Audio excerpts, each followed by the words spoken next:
بسم اللہ الرحمن الرحیم وَإِنْ أَعْمَلْتَ الْأَوَّلَ، اور اگر تم عمل دو فعل اول کو، ازمرت الفاعلہ تو تم ضمیر لاؤ گے فاعل کی، فی الثانی فعل ثانی میں، والمفعول اور ضمیر لاؤ گے مفعول کی، علی المختار قول مختار کے مطابق، الا ان یمنع مانع مگر یہ کہ منع کرے کوئی مانع، فتظہر پس تم ظاہر کرو گے۔ اگر نحات کوفہ کے مذہب کے مطابق فعل اول کو عمل دے دیا جائے تو دیکھیں گے فعل ثانی فاعل کا تقاضا کرتا ہے یا مفعول کا۔ اگر فعل ثانی فاعل کا تقاضا کرے تو فعل ثانی میں فاعل کی ضمیر لائی جائے گی۔ اگر نحات کوفہ کے مذہب کے مطابق فعل اول کو عمل دے دیا جائے تو دیکھیں گے فعل ثانی فاعل کا تقاضا کرتا ہے یا مفعول کا۔ اگر فعل ثانی فاعل کا تقاضا کرے تو فعل ثانی میں فاعل کی ضمیر لائی جائے گی، جیسے ضربنی و اکرمنی زید۔ اس میں زید ضربہ کا فاعل ہے اور اکرمہ کے فاعل کے لیے اس میں ضمیر لائی گئی ہے۔ ضربنی و اکرمنی زید، اس میں زید جو ہے وہ ضربہ کا فاعل ہے اور اکرمہ کے فاعل کے لیے اس کے اندر ضمیر لائی گئی ہے۔ والمفعول علی المختار، اور اگر فعل ثانی مفعول کا تقاضا کرے تو پھر قول مختار کے مطابق اس فعل ثانی میں مفعول کی ضمیر لائی جائے گی، اور قول غیر مختار کے مطابق مفعول کو حذف کر دیا جائے گا۔ قول مختار کے مطابق پھر مثال اس طرح بنے گی ضربنی و اکرمتہ زید۔ اس میں زید ضربہ کا فاعل ہے اور اکرمتہ کے مفعول کے لیے اس میں ضمیر لائی گئی، اور قول غیر مختار کے مطابق مثال ہوگی ضربنی و اکرمت زید۔ اس میں زید ضربہ کا فاعل ہے اور اکرمتہ کے مفعول کو حذف کر دیا گیا۔ اگر فعل ثانی مفعول کا تقاضا کرے تو قول مختار کے مطابق اس مفعول کی ضمیر اس فعل ثانی میں لائی جائے گی، اور قول غیر مختار کے مطابق اس مفعول کو حذف کر دیا جائے گا۔ قول مختار کے مطابق مثال ہوگی ضربنی و اکرمتہ زید۔ اس میں زید ضربہ کا فاعل ہے اور اکرمتہ کے مفعول کے لیے اس میں ضمیر لائی گئی ہے، اور قول غیر مختار کے مطابق پھر مثال اس طرح بنے گی ضربنی و اکرمتہ زید۔ اس میں زید ضربہ کا فاعل ہے اور اکرمتہ کے مفعول کو حذف کر دیا گیا۔ قول مختار کی دلیل یہ ہے کہ فعل ثانی میں مفعول کی ضمیر اس لیے لائی جائے گی تاکہ ملفوظ مراد متکلم کے مطابق ہو جائے۔ مراد متکلم یہ ہے کہ دونوں فعل اس اسم میں تنازع کریں، اور یہ مراد تب پوری ہوگی جب فعل ثانی میں مفعول کی ضمیر لائی جائے گی۔ قول مختار کی دلیل یہ ہے کہ ضمیر اس لیے لائی جائے گی فعل ثانی میں تاکہ ملفوظ مراد متکلم کے مطابق ہو جائے۔ مراد متکلم یہ ہے کہ دونوں فعل اس اسم میں تنازع کریں، اور یہ مراد تب پوری ہوگی جب فعل ثانی میں مفعول کی ضمیر لائیں گے۔ مثلا ضربنی و اکرمتہ زید، اس میں اکرمتہ میں ضمیر لائی تو پتہ چلا کہ اکرمتہ کا مفعول وہ ضمیر ہے جو جس سے مراد زید ہے۔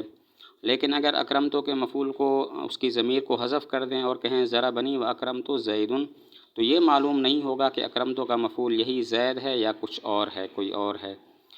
جیسے ضربنی و اکرمتہ زید اگر کہیں اکرمتہ میں ضمیر لائیں تو پتہ چل جائے گا کہ زید ہی اکرمتہ کا مفعول ہے اور یہ دونوں زید ہی میں تنازع کر رہے ہیں۔ لیکن اگر اس کو حذف کر کے یوں کہتے ہیں ضربنی و اکرمتہ زید، تو پھر پتہ نہیں چلے گا کہ اکرمتہ کا مفعول یہی زید ہے یا کوئی اور عمر بکر وغیرہ ہیں۔ الا ان یمنع مانع، یہ استثناء مفرغ ہے، یعنی کہ ہر حال میں قول مختار کے مطابق فعل ثانی میں مفعول کی ضمیر لائی جائے گی مگر یہ کہ کوئی مانع منع کرے، جو منع کرے اس بات سے کہ قول مختار کے مطابق ضمیر بھی مفعول کی نہیں لا سکتے اور مفعول کو حذف بھی نہیں کر سکتے قول غیر مختار کے مطابق، تو پھر فعل ثانی کے مفعول کو ظاہر کر دیا جائے گا۔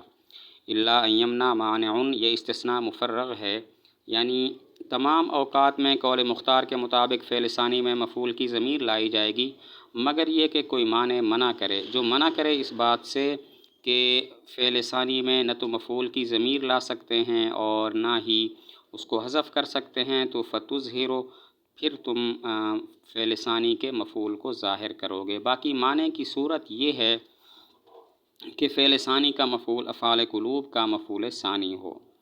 معنی کی صورت یہ ہے کہ فعل ثانی کا مفعول افعال قلوب کا مفعول ثانی ہو، جیسے حسبنی و حسبتہما الزیدان، حسبنی و حسبتہما منطلقین الزیدان منطلقا، اصل میں تھا حسبنی و حسبت الزیدان منطلقا۔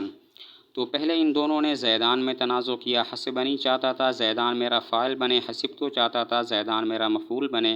ہم نے زیدان کو حسبہ کا فاعل بنا دیا اور حسبت کے مفعول کے لیے ضمیر لے آئے تو ہو گیا حسبنی و حسبتہما الزیدان منطلقا۔ اصل میں تھا حسبنی و حسبت الزیدان منطلقا۔ پہلے ان دونوں نے زیدان میں تنازع کیا، حسبنی چاہتا تھا زیدان میرا فاعل بنے، حسبت چاہتا تھا زیدان میرا مفعول بنے۔ ہم نے زیدان کو حسبنی کا فاعل بنا دیا اور حسبت کے مفعول کے لیے ضمیر لے آئے تو ہو گیا حسبنی و حسبتہما الزیدان منطلقا۔ اس کے بعد دونوں نے منطلقا میں تنازع کیا، حسبنی چاہتا تھا منطلقاً میرا مفعول ثانی بنے، حسبت چاہتا تھا منطلقاً میرا مفعول ثانی بنے، تو ہم نے منطلقاً کو حسبنی کا مفعول ثانی بنا دیا اور حسبت کے مفعول ثانی کو ظاہر کر دیا تو ہو گیا حسبنی و حسبتہما منطلقین الزیدان منطلقاً۔ اس کے بعد دونوں نے منطلقاً میں تنازع کیا، حسبنی چاہتا تھا منطلقاً میرا مفعول ثانی بنے، حسبت چاہتا تھا منطلقاً میرا مفعول ثانی بنے۔ ہم نے منطلقاً کو حسبنی کا مفعول ثانی بنا دیا اور حسبت کے مفعول ثانی کو ظاہر کر دیا تو ہو گیا حسبنی و حسبتہما منطلقین الزیدان منطلقاً۔ ہم نے حسبت کے مفعول ثانی کو ظاہر کیا، نہ اس کے لیے ضمیر لائے نہ اس کو حذف کیا۔ ہم نے فعل ثانی کے مفعول ثانی کو ظاہر کیا، نہ اس کو حذف کیا نہ اس کے لیے ضمیر لائے۔ حذف اس لیے نہیں کیا کہ اگر حذف کرتے تو افعال قلوب کے دو مفعولوں میں سے ایک پر اکتفا لازم آتا، جو کہ جائز نہیں تھا، اور ضمیر اس لیے نہیں لائے کہ اگر ضمیر لاتے تو مفرد کی لاتے یا تثنیہ کی۔ اگر مفرد کی لاتے اور یوں کہتے حسبنی و حسبتہما ایاہ الزیدان منطلقاً تو مفعول اول اور مفعول ثانی میں مطابقت نہ ہوتی، مفعول اول ہما تثنیہ ہے، مفعول ثانی ایاہ مفرد ہو جاتا۔ اور اگر تثنیہ کی ضمیر لاتے اور یوں کہتے حسبنی و حسبتہما ایاہما الزیدان منطلقاً تو اگرچہ مفعول اول اور ثانی باہم مطابق ہو جاتے لیکن راجع مرجع میں مطابقت نہ ہوتی، مرجع منطلقاً مفرد ہوتا اور ایاہما راجع تثنیہ ہوتا۔ ضمیر اس لیے نہیں لائے کہ اگر ضمیر لاتے تو یا مفرد کی لاتے یا تثنیہ کی۔ اگر مفرد کی لاتے اور یوں کہتے حسبنی و حسبتہما ایاہ الزیدان منطلقاً تو مفعول اول اور مفعول ثانی باہم مطابق نہ ہوتے، مفعول اول تثنیہ ہوتا، مفعول ثانی ایاہ مفرد ہوتا۔